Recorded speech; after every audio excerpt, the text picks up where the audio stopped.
ഭാര്യയായി നിനക്കൊരു പെണ്ണുണ്ടോ? മര്യാദയോടെ മാന്യമായിട്ട് നിങ്ങൾ ഭാര്യമാരോട് പെരുമാറണം.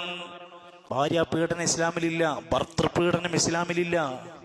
എത്ര സുന്ദരമായ ഇണക്കിളികളെ പോലെ ജീവിക്കേണ്ട ദാമ്പത്യ ജീവിതം എങ്ങനെയാ വക്ക് പൊട്ടിയത്? ദമ്പതിമാരായിട്ട് എന്തിനാ കരഞ്ഞു കരഞ്ഞ് ജീവിക്കുന്നത്? ദാമ്പത്യം ഇസ്ലാം എത്ര അനുഗ്രഹീതമായി തന്നതാണ്. പരസ്പരം ഒന്ന് കണ്ടറിയാൻ കഴിയണം. മനസ്സ് തുറന്ന് ഉള്ളു തുറന്ന് സംസാരിക്കണം. ആവശ്യമാകുമ്പോൾ ആവശ്യാനുസരണം ജീവിതത്തിന്റെ സന്ദർഭങ്ങൾക്കനുസരിച്ചുകൊണ്ട് വസിയത്തുകൾ, ഉപദേശ നിർദ്ദേശങ്ങൾ ഉണ്ടാവണം. പിണക്കങ്ങൾ ഉണ്ടാകാം, 3 ദിവസത്തിലധികം അത് നീണ്ടുപോകാൻ പാടില്ല. അകൽച്ചകൾ ഉണ്ടാകാം, പൊരുത്തക്കേടുകൾ ഉണ്ടാകാം. രമ്യമായി സൗഹാർദ്ദപരമായി അത് പരിഹാരം കാണാൻ കഴിയണം നമുക്ക്. അള്ളാഹുവിന്റെ ദീന് നമ്മളെ പഠിപ്പിക്കുകയാണ്. ഇസ്തൗസൂ ബിന്നിസാ, നിങ്ങൾ നിങ്ങളുടെ സ്ത്രീകളോട് നന്മയായി പഠിപ്പിക്കപ്പെട്ട വസിയത്തൊക്കെ പാലിക്കണം.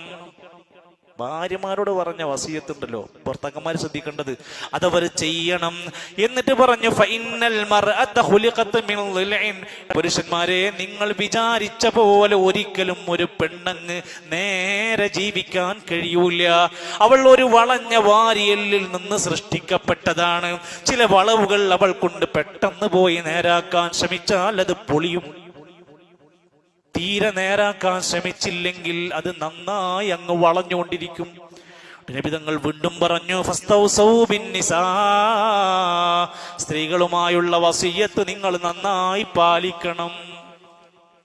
അത് വഴക്കിട്ട് തമ്മിത്തല്ലി അകന്ന് ഞെരുങ്ങി കഷ്ടപ്പെട്ട് വിവാഹം എന്നത് ദുരിതമായി എന്ന് തോന്നാതിരിക്കാൻ ഇസ്ലാം നൽകിയ ധാരാളം വസിയത്ത്.